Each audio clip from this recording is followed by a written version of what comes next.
Bien, estaremos hoy analizando, definiendo, conversando acerca del Sistema de Información Geográfica o CSIG.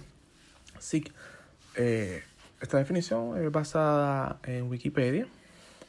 Esto es citado como el GIS por las siglas en inglés. Sistema de Información Geográfica. Es un conjunto de herramientas que integra y relaciona diversos componentes que permiten la organización, el almacenamiento, manipulación, análisis y modelización de grandes cantidades de datos procedentes del mundo real, que están vinculados a una referencia espacial, facilitando la incorporación de aspectos sociales, culturales, económicos y ambientes que conducen a la toma de decisiones de manera eficaz. Entonces, estos SIG se agrupan en dos grandes categorías.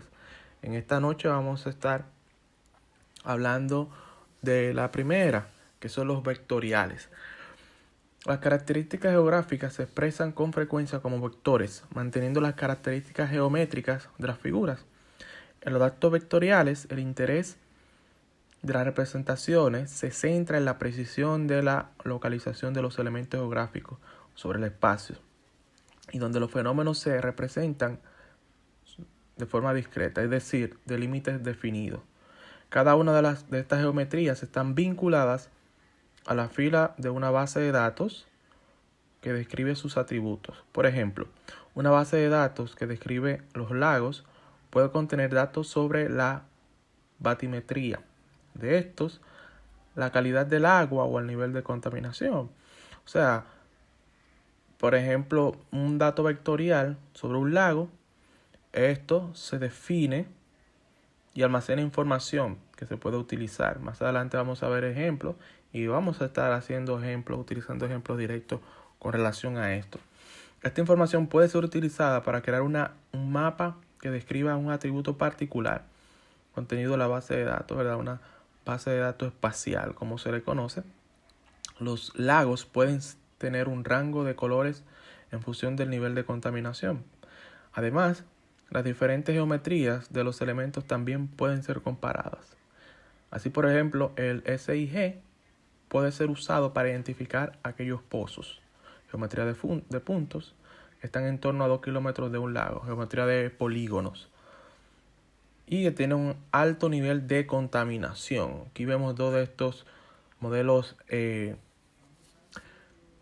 vectoriales, los puntos y los polígonos, que ahora mismo lo vamos a definir.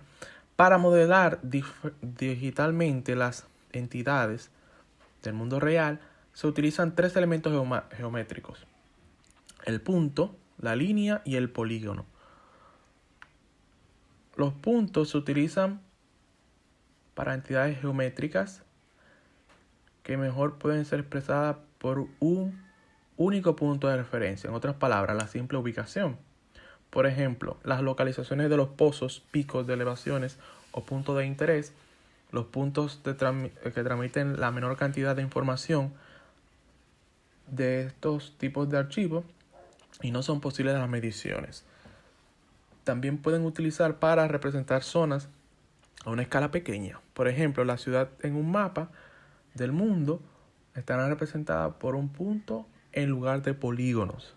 Entonces tenemos la primera figura geométrica, que es el punto, utilizada para referenciar espacios pequeños como una ciudad, ¿verdad?, donde no se utilizan polígonos. Su casa en el mapa puede ser un punto, su persona dentro de una región puede ser un punto, para ir teniendo claro esto.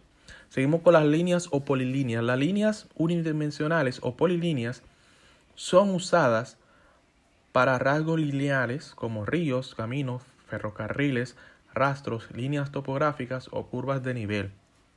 De igual forma que las entidades puntuales en pequeñas escalas pueden ser utilizados para representar polígonos. En los elementos lineales pueden medirse las distancias. Entonces aquí tenemos la línea que, como menciona, pueden utilizarse para señalar una vía, una calle, una autopista, pero de igual forma pueden utilizarse Para representar, bordear, por ejemplo, Santo Domingo, se puede bordear linealmente como una región, una ubicación en el mapa. Igual puede ser Santo Domingo Este, puede ser Santiago, puede ser República Dominicana. Esta línea que vemos en el borde es lo que hace referencia a esta figura geométrica como línea o polilínea. Y por último tenemos entonces los polígonos. Los polígonos bidimensionales se utilizan para representar elementos geográficos que cubren una área particular de la superficie de la Tierra. Estas entidades pueden representar lagos, límites de parques naturales, edificios, provincias o los usos del suelo, por ejemplo. Los polígonos transmiten la mayor cantidad de información en archivos con datos vectoriales y en ellos se puede medir el perímetro o el área, ¿verdad? Que esto lo vimos en el trabajo que se hizo con el mapa. Entonces, estos son los polígonos, ya es esta delimitación, pero obviamente como superficie, o sea, ocupa no el borde, sino de forma amplia todo lo que ocupa la región. Ya sería, por ejemplo, el mismo Santo Domingo, pero en vez de la línea de alrededor, el área del medio. Entonces, estas tres figuras geométricas nos van a ayudar a nosotros a poder